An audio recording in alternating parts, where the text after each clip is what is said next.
brand new podcast series from the International African Arts Festival, created to keep you connected as we count down to our 55th year of culture, creativity, and community.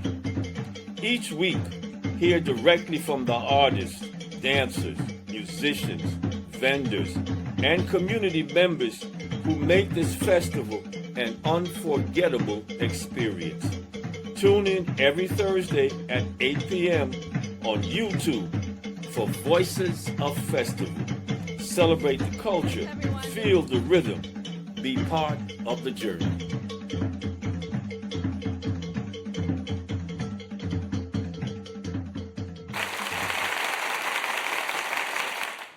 Greetings, and welcome to Voices of Festival. I'm Amy Bandelli, and I'm joined by Sakina and Zinga Kennard. It's a pleasure to be here. We're glad to have you all here. Tonight is a very, very special program. It is a tribute to the one, the only Baba Jitu Weusi. Folks know him as Big Black, the Chief, and so many others. And we'll get to some of those names. But we're joined by a group of people because tonight we're going to look at Jitu not just from the biographical perspective, but we're going to talk about it, hearing from his children and grandchild what that was like coming up with Jitu Weusi. And then we've got Reverend Herbert Daughtry, who's going to share with us that political journey. He'll be joined by one of the mentees of Jitu, Commissioner Salim Adolfo from Washington, D.C. We'll also be joined by Chief Neil Clark, who will talk about Jitu's impact on the music scene, both locally and internationally. And then we also have Steve Cromedy, who will also be joining that discussion. And the granddaughter of Jitu Weusi, Malaika Campbell, and the daughter, Quelly Campbell. So we've got a lot of folks, and we're going to look at all of these aspects of Jitu. Sakina, real quick though, tell us your reflections on Jitu. Well, I'm really glad to, honor him. I call him Baba Jitu. He's a very good friend of my father, Stanley Kennard. And, I remember him just growing up in Brooklyn. I went to school with his son, Torre, at Al Kareem Kush campus back in the day. But, I know that he's just, a prominent figure in our community. And I'm really glad to be able to highlight him right now. Well, tighten your seatbelt because we've got just a dynamic show. Reverend Daughtry has exercised his seniority right. And as he said, a 95-year-old man can't hang out with us young people too late. So, Reverend Daughtry, let's bring you in. And I'm going to do Quelly next, but I'm deferring to you because of that. Reverend Daughtry, I got two questions for you real quick. One, tell me about the first meeting with Jitu. Well, when do you recall meeting him? Oh, it would have been, I guess Ocean Hill, Brownsville, maybe, or even before Ocean Hill, Brownsville, that struggle for community-controlled schools. I heard about him, and I think we'd be with Sonny Carson, Abubadiga.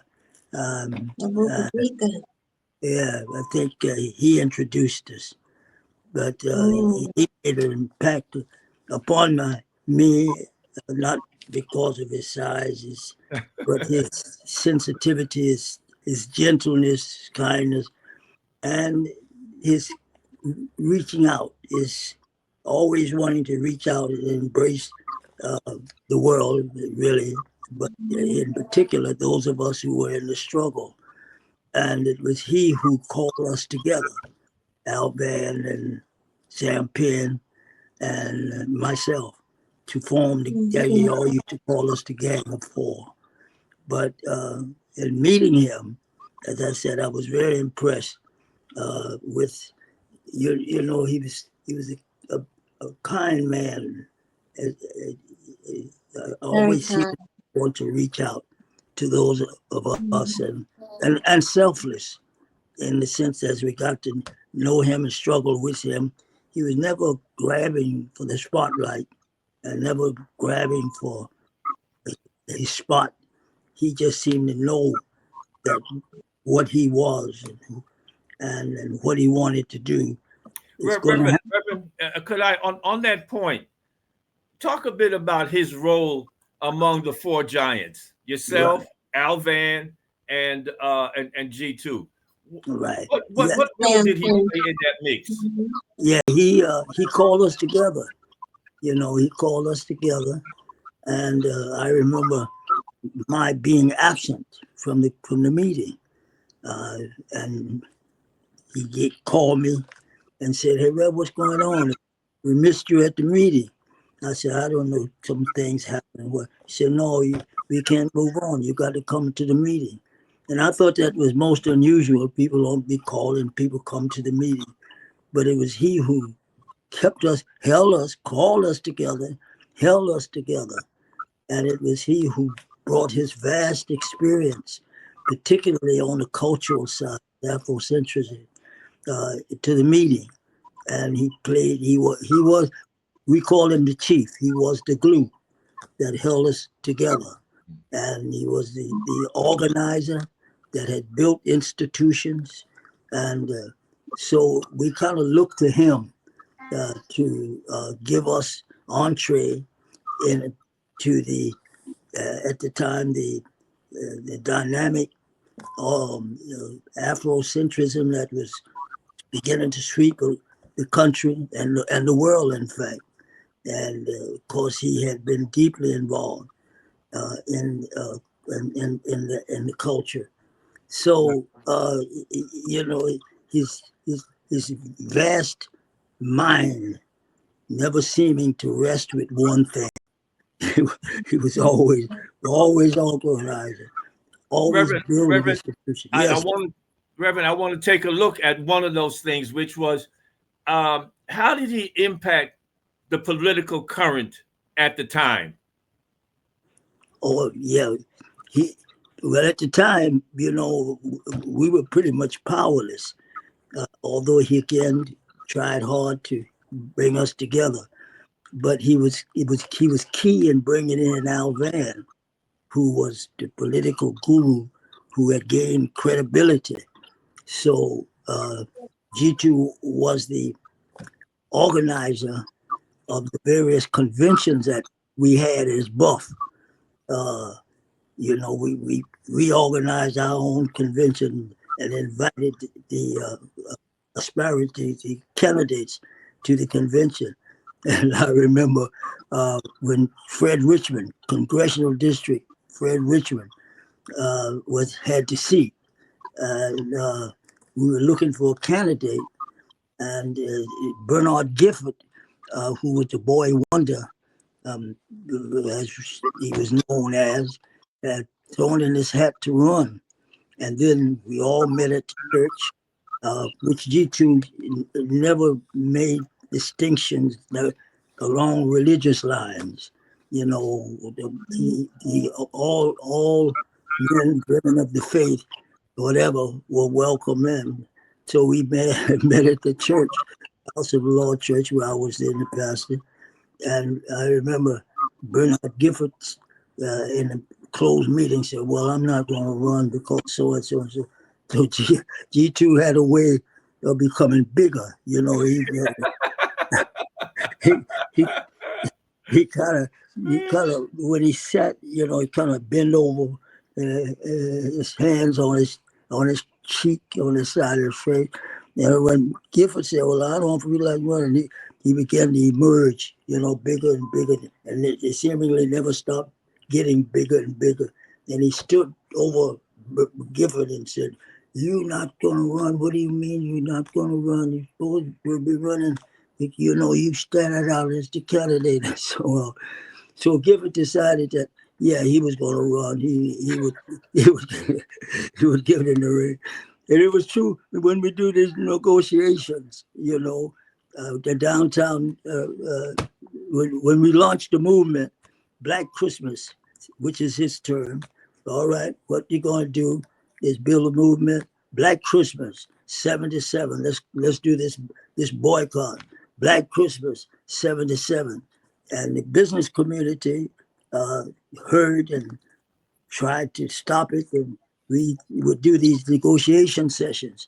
And always, again, Jitu, when he would stand, when he would move up, man, you seemed that his body would fill the room, and anybody in the room would have to look up. So generally, the fear helped to persuade people to his opinion, to his to his thinking, and Reverend, yes. listen, yeah, One of may I say this while I'm thinking now, yes, sir. I'll forget. One of the key to organizing, when we had the national convention of the Black United Front in 1980, we left. Everybody wasn't on the same page, and we had a lot of passionate people with passionate opinion. And so G2 and I sat down and said, "Man, we got to pull it together." So he began to identify the people who were most vociferous in their opinion, and we identified them. And my wife and I got in the car and for 3 weeks on the road, going from southward to Georgia, westward to all to Chicago, in fact. And I remember Conrad Warner saying, when we drove into Chicago, he said, "Man, I thought you people, you and your wife were crazy or sincere, and you didn't look crazy." But in any event, that's the kind of organizing that he was about. Yeah. Thank you so much for sharing that, Reverend. I don't know if you're going to stay with us for a while or you're going to go on and get some rest now, but really want to thank you for that sharing. You're welcome to stay with us because I know the conversation is going to get real interesting, continue to be interesting. I want to now go back to bringing. I'm going to be here, but let me tell Reverend. you, thank you. Being aging is I'm going to sleep a long while. After a while, okay. I try to stay. All right. I try to stay away. I want to bring in Quelly Campbell, G2's daughter, in her own rights, an activist, continues in that tradition. Quelly, do we want to bring in Malaika also? Sure. Yeah, let me bring both of you in. Malaika Campbell is the granddaughter of Jitu Weusi. Malaika, welcome to Voices of Festival. Hi, thank you for having me. All right, now we just got to see you. Oh, you can't see me. All right. Yeah, can we get you your face here? I hope you hit on screen. All right, you keep working that out. Quelly, wanted to start with you. I want to get from you what it was like being the daughter of Jitu Weusi. But I want you to address it from two phases: little Quelly and grown up Quelly. That's great. Great question, Baba. Great question, especially after listening to Baba Daughtry. Because I was listening to him and I was writing some points down, and I'm just amazed as I connect the dots of just my father's legacy, right? Because when you're young, that's my father. I'm not looking at him as being this, pillar in the community and this, bigger than life figure. He's Baba, right? And I should have known because, when he would take us out, we couldn't go too far without him being stopped. Like, I remember that vividly. We would walk 2 blocks and we would be constantly stopped by people who just, he was heroic, right? To them, but to us, it was just, Baba, right? And we're trying to get to where we want to go. Baba, come on, let's go, right? Just didn't really understand his effect and his impact, right, on his community. And that's really localized, right? Not even sort of, Brooklyn on as we know it, right? The whole of Brooklyn. That was just maybe from Claver Place to Franklin Avenue, right? A block, 2 blocks, or Lefferts Place where we lived, right? So yeah, so when I was younger, it was just Baba. But as I got older and started to really kind of examine who he was, right? The work that he was doing, not only him, but you guys, right? And just the organization and the impact that you've made on community through festival and so many other institutions. And now as an adult, as I live my life, right? And I kind of do some organizing work in my community, I realized that, wow, this didn't just come. It was cultivated, right? It was all of that, all of, me seeing, the person that he was, him and my mother, because I do want to kind of, give credence to her existence as well, right? But seeing that the work that they've done, the work that you guys done, the impact that you had on community, and the real thing ties that I can kind of like, pull out and then replicate, right? Because now I'm looking at the work that I do in my own community. I'm like, oh, okay, I didn't make this up. Right? It came from somewhere. As Baba, Tree toy. Exactly. You talk about Black Christmas. Look where we at now. You know what I'm saying? Like, we're boycotting Target. We're talking about, okay, you're cutting off SNAP and food stamp benefits to our community. Stop spending money. We have an onus to stop spending money, right? And these same businesses that you guys cut off in 77, and now here we are, right? Where that we have to replicate again because people don't understand, our power and our value, to this world. And so, again, great question. And it really has me reflecting, where I came from and as well as where I'm at. Yeah. Sakina, do you recall ever being in the presence of Jitu and your dad? Of course. Of course. They were buddies, I remember him being so gentle and so soft spoken.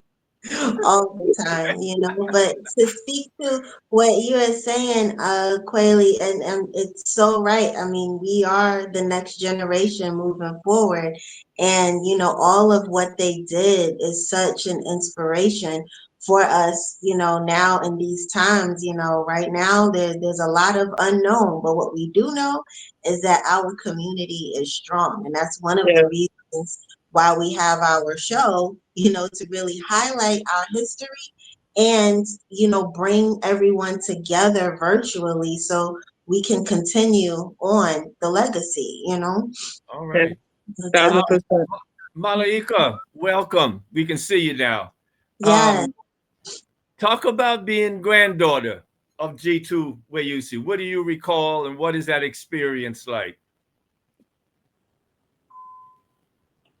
You're on mute. There you go. I'm sorry. Can you repeat that? Yeah, I'm asking you. Talk a bit about what it's like to be the granddaughter of Jitu Weusi. Do you have some of those tendencies like Quayle just talked about? Are you an organizer yourself? And what do you recall about him? When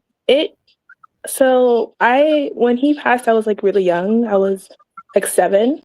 Can you hear me? Yes. Oh, okay. And so I don't really have too many. When I knew him, I knew him as Baba G. I didn't know him as Jitu Weusi. I think that's an identity I got to know later on, as I got older and started to do my research and actually get to learn about his community outside of Jazzy Monday. Because I feel like that was a lot of my childhood, going to Jazzy Monday a lot.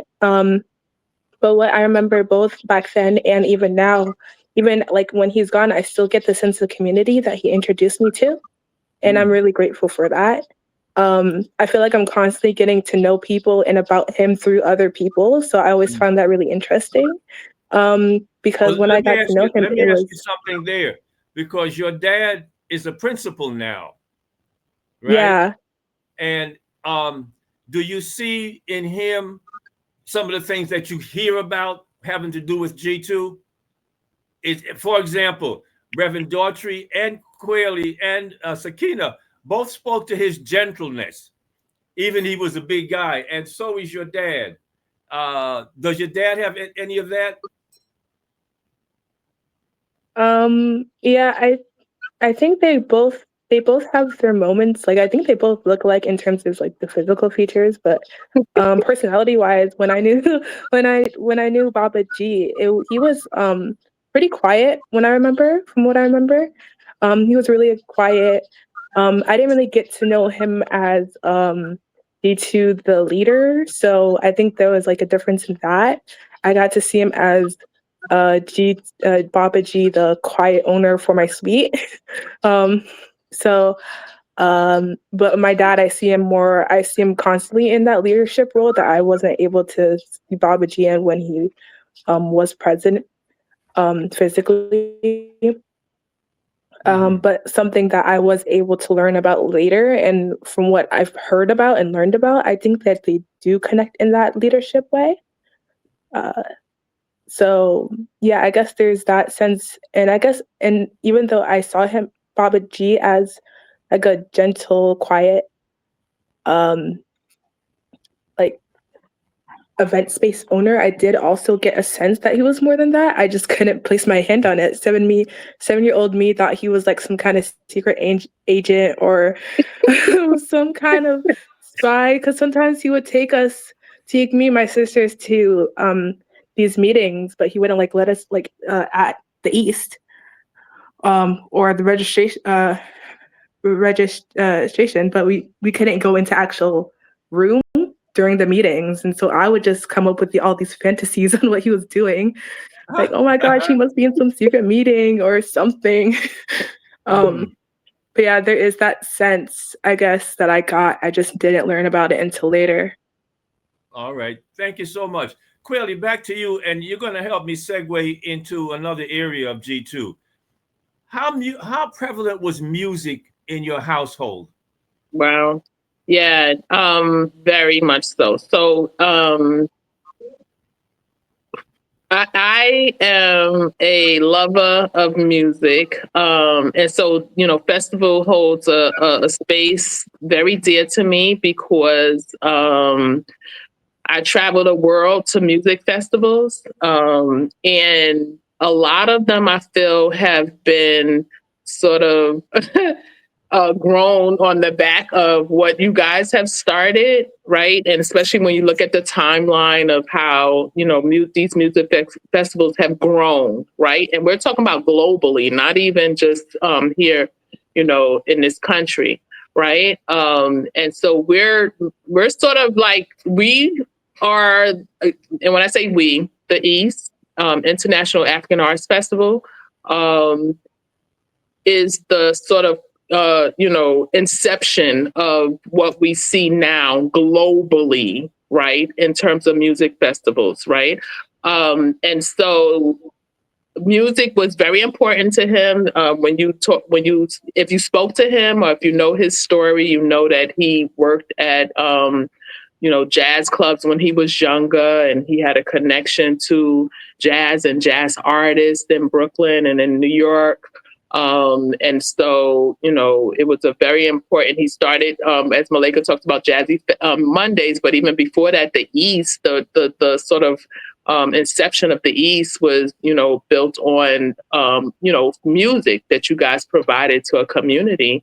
And so that sort of remained even beyond, even in light of the leadership, the politics, and everything else that you guys managed to do, right?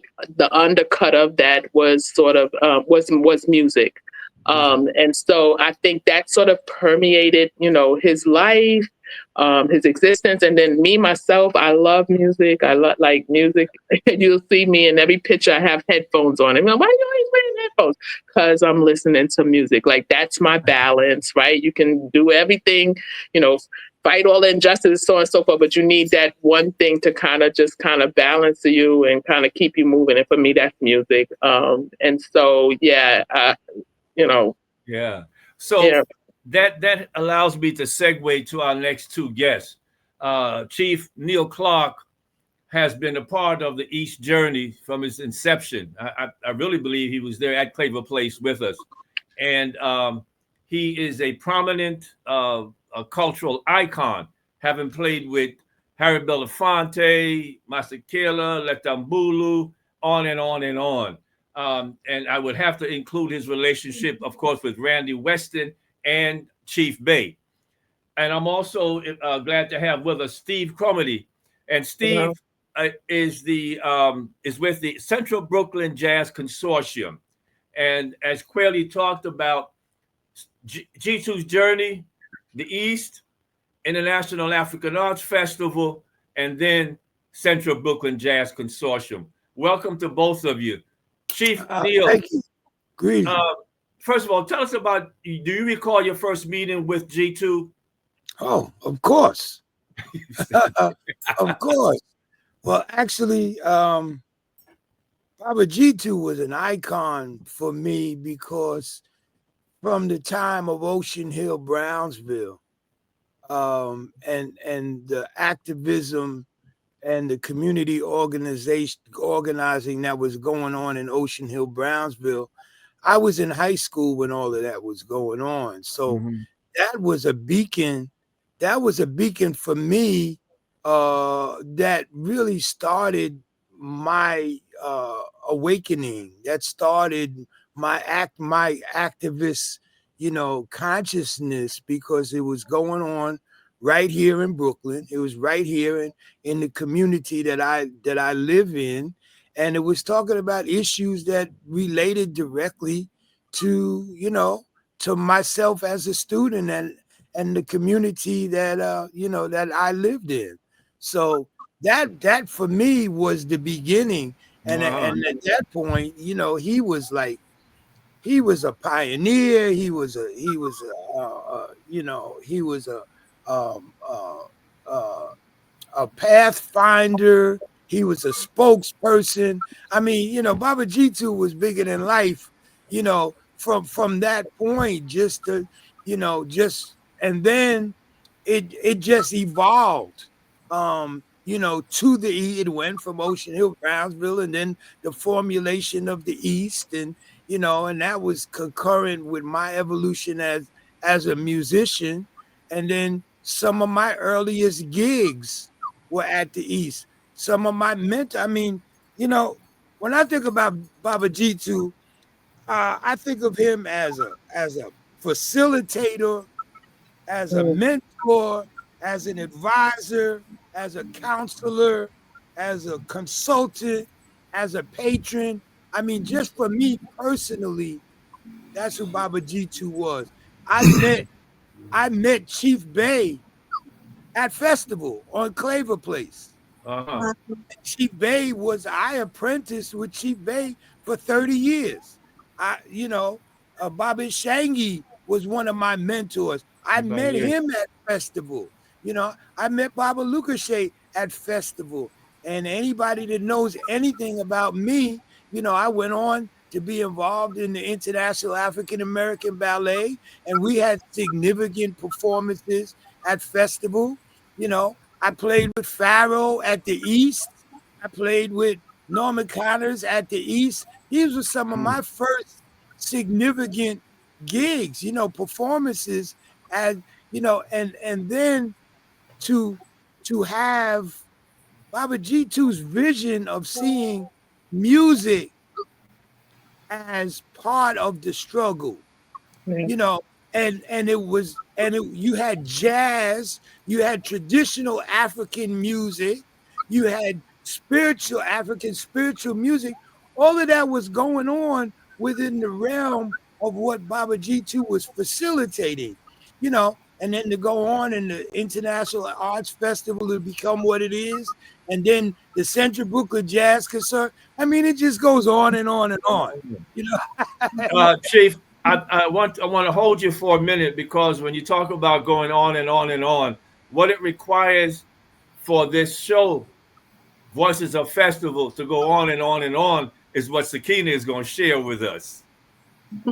Well, first of all, I want to say Avaruabu Boshi She Baba. It's a pleasure to be on with you, Chief Baba Neil Clark. Thank you. You are like an uncle to me. And, you know, all of those names that you mentioned, those are like pillars in our community. And, you know, Baba G2 was a mastermind, you know, to bring all of these different communities together out of the community control movement, you Yeah. know, and created the East, and which created African Street Festival, which created the International African Arts Festival. And we are now in the 55th year. So, you know, that is just phenomenal to highlight. Um, are we going into the drive for 55, Baba? Well, we're going to talk about what it is that folks need to do to support this Voices of Festival. Well, to support this Voices of Festival, we would like you to like, comment, and subscribe. Please share your stories of festival with us in the comments.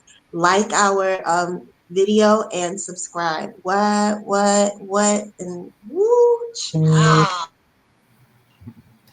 All right, we have a little technical difficulty there. But yes, once again, subscribe, like, and share. We want to build this vehicle. Those of you who have been on the journey with us know that we had Black News. Let me hold it up for you. All right, those of you that go back with us and understand the importance of a communications arm. And so much like what Chief talked about, the importance of the music, so too is the importance of this program. So we encourage you to share, subscribe, like, and donate. And we've got chairman of the festival coming up in a little while, and he's going to talk some more about the Strive for 55. Steve, welcome, sir. Tell us something about the Central Brooklyn Jazz Consortium and how G2's engagement with that came about. Well, that precedes me. He brought me in later on. But he, as you has been mentioned, was a warrior for culture and jazz and music in particular. I just like to say, you know, my own 2 cents was that I called him a nation builder. He was the kind of person. If he was a doctor, he would be a doctor for every part of your body. You know, because he didn't specialize in one area. He was an educator, as we know, as you know. He was a cultural warrior. He's a politician. He cared about all aspects of our community, and you know, and this is it bore fruit. He started the East. You know, you heard Sasa. It's so many things, and as been said, we could go on all night long, and duly so, because he so was deserved. But anyway, to home, and don't forget, he opened for my suite, you know, for his wife. Correct. There on Fulton Street on the corner of you know, Claver. Yeah. Mm-hmm. And so that ran for a while. He was not only imaginative, but it was and forceful in the most positive ways. He got things done. So going back to Central Brooklyn Jazz, which started with the sister from the East. From Sister's Place. Viola. Yeah, Viola, and the other sister who was the wife of the musician. I can't think of their names right now, but it was some. They basically started it, and then they brought him in, you know, real close thereafter, because his organizational skills was, you know, unparalleled. So, you know, Mike Howard was at the beginning. His wife, who passed. I don't have a great memory these days. Well, Steve, tell me this though: what was it that the Brooklyn Jazz Consortium was designed to do? Well, it was designed to kind of be a clearinghouse for musicians to get to perform, make situations for them to be introduced. It was one of the longest running festivals. The way it was set up for many years. We just experienced our 25th anniversary And what was the this name year. of that festival? Well, I don't know if it was any specific name. It was the Central Brooklyn Jazz Festivals. Each year. And we would bring in musicians from all different areas. Baba Clark was one. Obviously, Randy Weston and all the named musicians that you can think of came through at one point in time and during those festivals. So we're keeping the flame going now. We've introduced from his foundation, bringing it about. We have a noontime program for seniors in various senior citizens. That's one of the things we do. And there's also a youth component, and there is a youth band, and they get instructions from the leaders of that area. We have a women's point of view conference every year, Jazz Women contribution conference. So we're the torch is still burning, and that began with Jitu's influence and his abilities to organize. Right. Let me jump back to you for a moment, Chief. You have been with us East Festival, Yes. Boys and Girls High, and Yes. now at the Commodore Barry Park. Yes. And I know this is a difficult question, but is there one hit, one event, one set that just remains with you coming Ooh. out of festival or the East? Wow. That's a That's hard one. it's really a hard one because All right, give me two then. well, two that I was involved in, or just two. Yeah. Or two. One would be performing with the International African American Ballet, at Boys and Girls High. When the festival was at Boys and Girls High.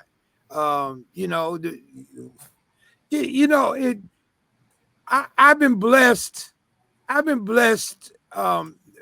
Because of Baba Jitu and his connections, with Chief Bey and Baba Shangi, who mentored me and molded me and facilitated my career, so that I've been able to travel the world performing with world-class artists.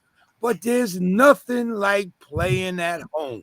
There's nothing like playing in the community. I've been on just about every continent, multiple countries in Europe, multiple countries on the continent of Africa. But man, there's nothing like playing in Brooklyn, man. There's nothing, and when the East was happening, that had a special thing to it, of all of the jazz clubs that I worked around the country.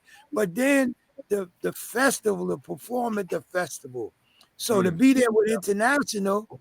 And then in 2017, when I created the tribute to Mongo Santa Maria, and I was able to close the festival with the tribute to Mongo Santa Maria at the festival in Commodore Barry Park. Those two stick out for me. All right. Thank you so much. Quayle, as we segue to our next portion, is there an artist that Baba was engaged with that was who he liked, that you have taken hold of and somebody that carries on for you? Before she answers that, I don't clearly, think that I can answer that. No. well, I'm sure you can, but let me just, for historical purposes, the three women that were instrumental in bringing G2 in to start the Central Brooklyn Jazz Consortium was Alma Carroll, Viola Plummer, and Tori McCartney. She was a singer, and Okay. she Yeah. passed. Now, thank you. No story. So thank you. So Quayle, nobody.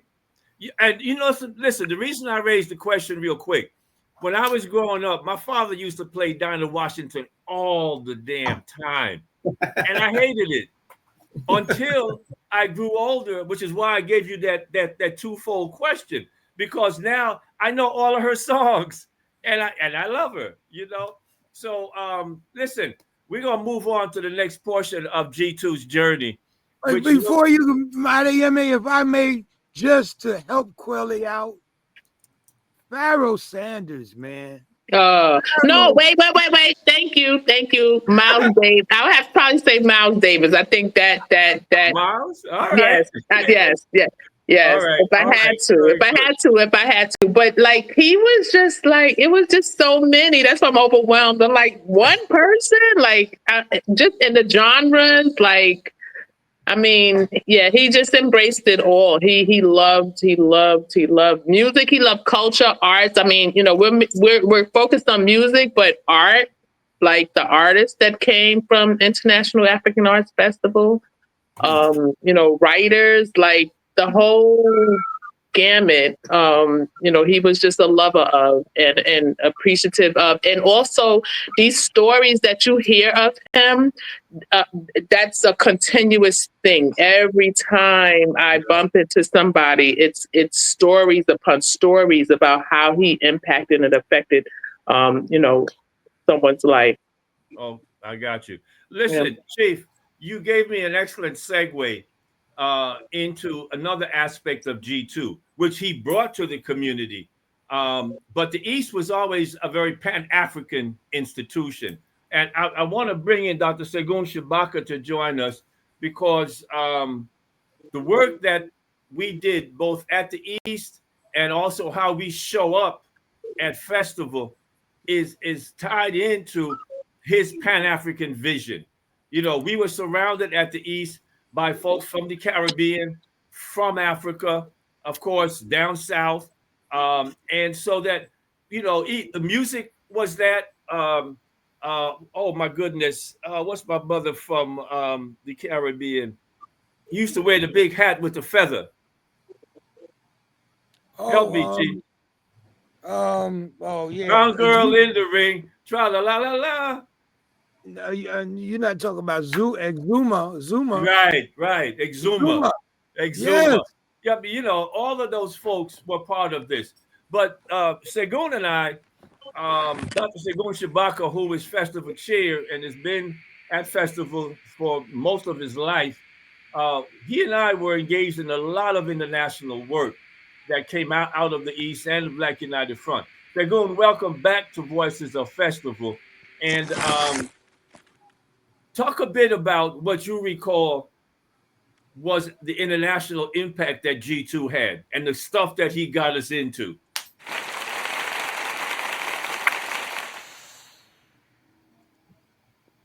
Jason, Dr. Shabaka, you with us? Can you hear me? Yeah. You can't hear? Oh no. All right, let's see what we can do about that. Can you hear me? Yeah. Can you hear me? Yes. I can't hear you. I can hear them, but I can't hear you. Oh Lord. Sakina, would you speak and see if he can hear you? You're muted, Sakina. Can you hear me? I can hear you. Yes. Okay, Sakina, please ask him the question that I just asked. I can hear Quelly. I can hear. What is that? If I can recall it, what is the impact that what is your recall of the impact that Baba G2 had on festival? Well, also the international it wouldn't piece. be a festival without G2, as far as I can remember his vision, his I mean, it was a kernel that developed into a major plant. You could say a tree or forest, you can say. Because, I mean, if you think that the idea, and I think we do have to give Brother MZ and Brother John Branch and some of the sisters some credit, uh, but it was G2 that came up with the idea as a school closing program right there on Claver Place in front of the front of the building. And I constantly remember all of the students out there, probably you, Quayle, just making a I mean, they were painting the street. It was just amazing. And if you see those pictures, like, whoa, the sidewalk, everything was getting done. So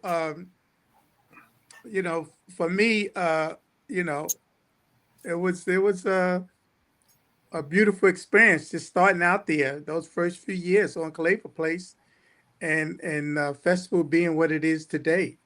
So that's like G2's vision. I mean, a lot of times people that are doing that kind of great work, they don't know what it's going to mushroom into, but they dealing with their times and dealing with what they think is important and needed.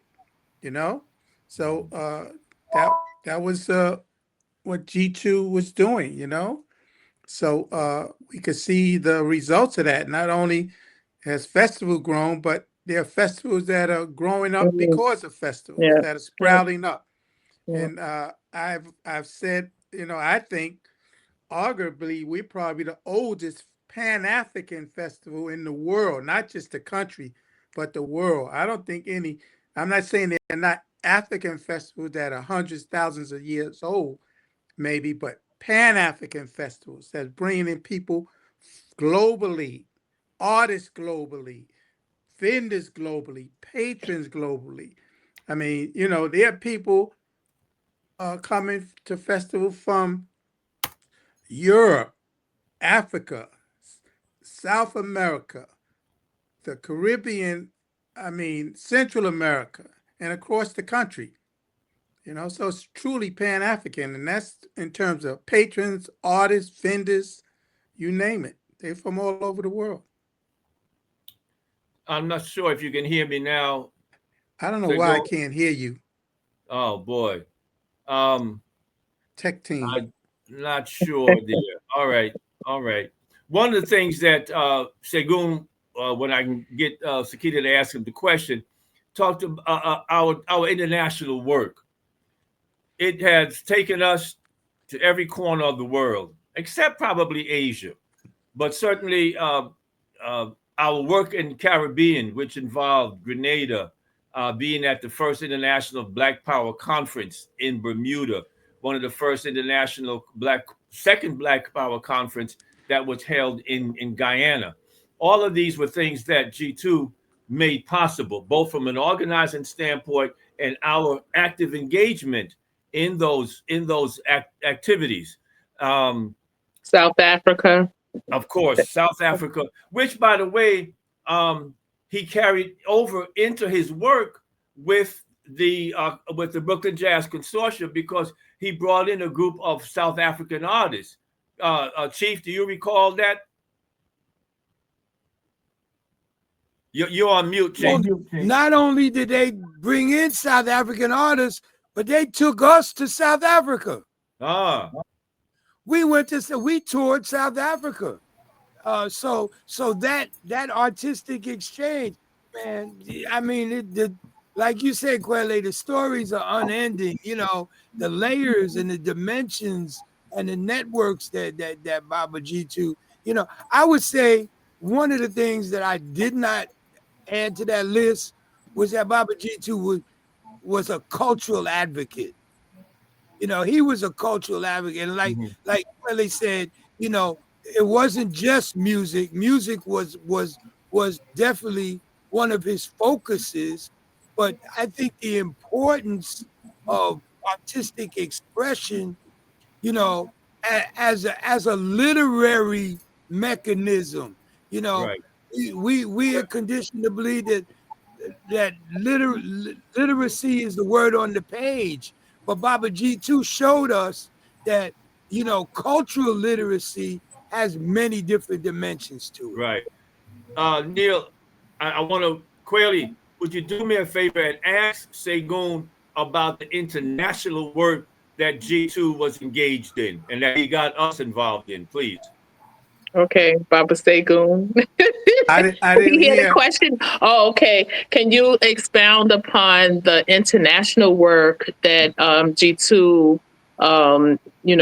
engaged you guys in and the community, overall, and how it Yes. relates to the work that you guys do today, especially, I guess, I don't know, wherever that takes you. I know, you're a cultivator of a lot of trips and Uh-huh. experiences and all of that. Yeah.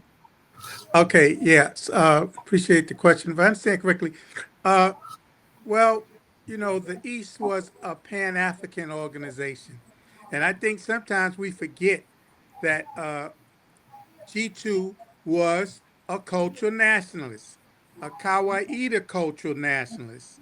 And Kawaii sees culture in a broader sense, not just song and dance, but in terms of the totality of thought and practice by which a people creates itself and introduces itself, sustains itself, and introduces itself to history and humanity.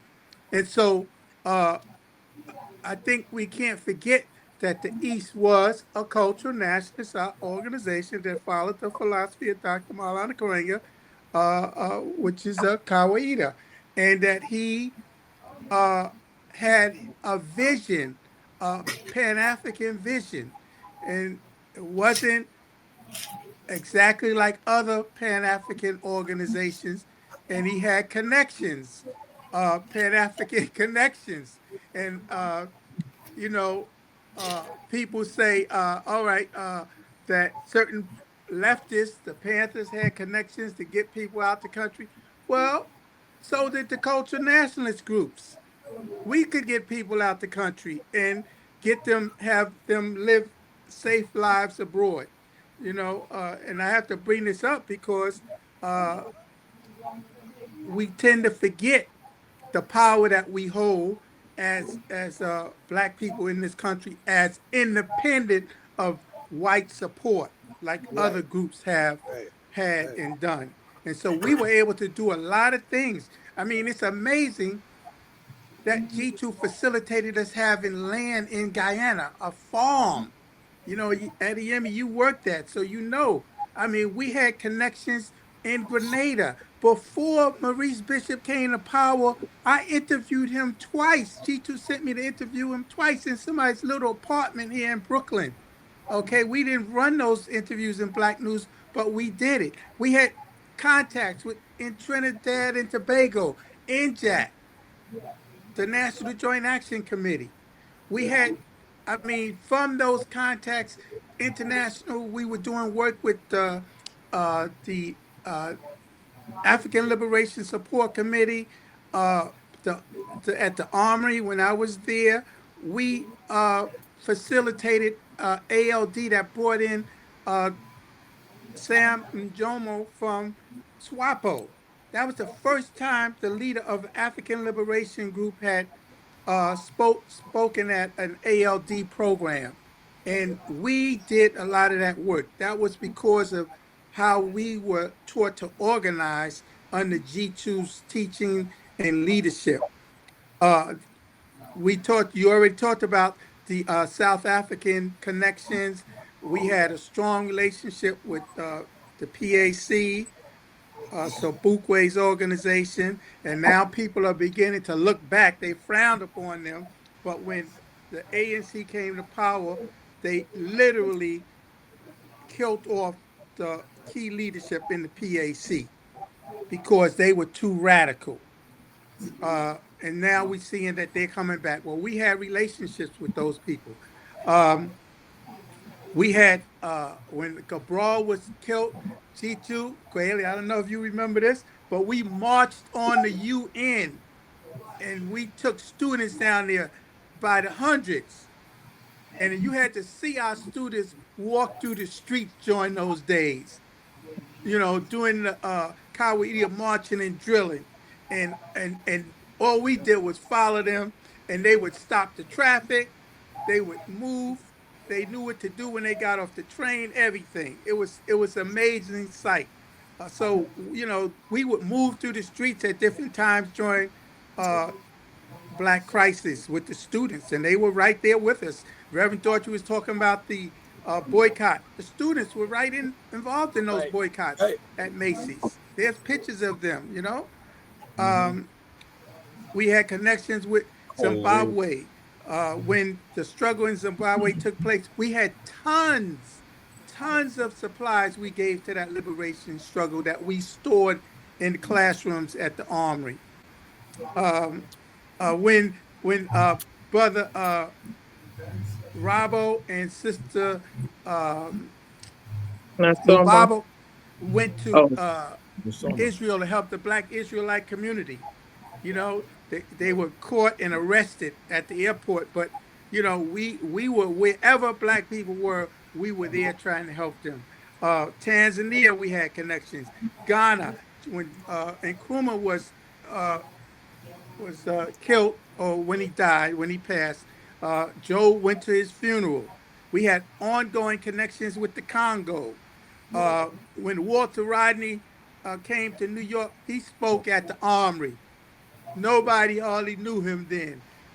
He was in a little classroom. It was no big hall thing that we would normally have. He was in a small classroom. Don Rojas brought him there. And when he had to get his books out of Guyana, it was East people that got his books out of Guyana into the publisher. I read some of his manuscripts before they even got to the publisher, because Really? people had brought them through, and I can't. He won't hear me. we were able to get them. But would you ask Segun to So come Black for a News moment, covered the whole because we've African run out of world. time and we need him to talk about We were involved Brothers Who in Burn so many different struggles. and the drive for 55. So okay. Jump in now. So Baba Segun, so you're being asked to discuss the strive for 55. Oh, We yes. basically have about a little under 3 minutes left. If you can kind of share with us more about that. Okay. Yeah, all right. So thanks for that. Yes, we are on a campaign. It's our 55th anniversary of the International African Arts Festival this coming July of Wow. 2026. And we are asking our audience to give us $55 or multiple of 55. So you could give us 10 times 55, 1,000 times 55, 100 times 55. I mean, if you're desperate, we'll take a division of 55, but we want a multiple of 55. So we asking people to give us $55. We're looking really to get at least 2,000 people to give Wow. us $55. Okay, and so we have some events coming up also. I need to mention, you can check them out at the website, which is www.iaafestival. Those events are our Brothers Who Burn on November 16th and at Restoration. And also we doing showing 2 films on the 13th of November. I think it's the 13th, might be the 19th. I'm sorry, but it'll be on the website, which is going to be Poto Mitan, about the Haitian women and their struggle, and also a nice Black classic, 5 on the Black hand side. Uh-huh. So Oh, we'll nice. be showing Yeah. showing those Great. movies, and they'll be on the website. I'm trying to remember the date. It's either the 19th or the 13th. I can't remember for sure. All right. Listen, in the few minutes that we have remaining, I've got with us a young brother who was I don't know always, why I when he was can't in hear New you, York, Jimmy. on the footsteps of G2, and that is Commissioner Salim Adolfo. Salim, nice. thank you for being with us. What's up, family? How y'all doing? Hey, All right. Salim. Unfortunately, we Quayle? can't. Yes, hi, Salim. Salim, How's my listen, big real sister doing? quick. You spent a lot of time with G2 whenever you came to New York, and you are Yes, now sir. a commissioner in Washington, D.C. Tell us the impact that G2 had on you moving in that direction. So the first time I met Baba G2, we were at December 12th movement. There was a press conference on reparations, and Baba Conrad Worrell, who's now an ancestor, came to town. And after we got Baba Conrad in the taxi, Baba G2 and I went down to Junior's, and we sat there for about 3 hours. And what I remember is he said back in 1954, he was doing work with the Communist Party. And all I can remember was he said 1954. And that stuck in my head that he's been organizing in the community that long. And I, By the way, Sego, Salim, that is also when his files began with the FBI. Mm. okay, because yes, he did tell me that you and him had some FBI files, Baba Adiyeme. But myself trying to figure life out, Baba Conrad told me you can't be walking around here looking like no hippie. So I found myself, I went into the military and I would take leave at the time of festival. And so I would just come back and I would sit at the table with Roots Revisited with Kofi Hooper, and Baba G2 would make his way in there after he got stopped every 2 seconds by somebody just trying to make his way in the festival. And I would sit with him. And for me, I literally sat at the footsteps of my elders, and I would listen to him just give me as much information as he could about Ocean Hill, Brownsville, about just community organizing. He ran for governor, and all of those things for the at now festival was 4 days at this point, and I sit there and listen, and I tried to absorb as much as I could. And so through the National Black United Front, we had Sister Geraldine Pickett, who ran for judge. Charles Barron had ran for city council. And one of the things that was instilled in me was community control over these resources. That didn't necessarily mean I had to run for office, but it did mean that we should control these offices in our community. And he talked to me about Al Van and the route that they went. And then I read I read Reverend Herbert Daughtry's book, No Monopoly on Suffering, and I saw all of the work that had been done in the early days of then. I think he said it was the Metropolitan Black United Front then. And Yeah, so, Salim, yeah. let me stop you for a moment. You failed to have learned one of the lessons about dealing with G2. When he starts to talk to you about an idea, the expectation is that you're gonna do it. Correct. That's what So, got me into Guyana with my family for 2 years. That got me into teaching. So so and I knew that was what was happening with you because if you remember, what did I always call you down here? I don't remember, Baba. Councilman, councilman, Yes. So, councilman. to bring it all home, I talked to Baba G2, and we wind up having uh, a Black Power town hall around political offices and hip hop, and we asked Chokwe Lumumba to come and Ras Baraka to come. Charles Barron couldn't come, but from that conversation with Baba G2, it wound up sparking me running for office because somebody had to carry on some of this work. And at the same time, we had our Enjoy Your Way You See Saturday school. So we had a lot of things to continue, not just the political aspect of it, but the cultural and education aspect of the things I learned from Baba, because they're not mutually exclusive. They're parallel parts of the same Right. piece of trying to complete our community. Celine, thank you so much. Sorry Right. your time is so short, but you represent an outgrowth of what G2 had always been about, which was empowering folks. When he saw something in a person, he really began to press them and cause you to move forward, beyond what you thought you could do. And we Baba Segun can't Yes, hear me, sir. but the kinds of things that we did traveling across the country to Cairo, Illinois, and those things are all, a good leader allows you to move forward and to move beyond yourself. If I could bring closure to this discussion about G2, that he was an institution builder first and foremost. So everything that he dealt with, every movement resulted in the creation of some type of institution. I want to thank Quayle Campbell, Malaika Campbell, Reverend Daughtry, Salim Adolfo, Chief Neil Clark, and Steve Carmody for joining us in this tribute to Jitu Weusi.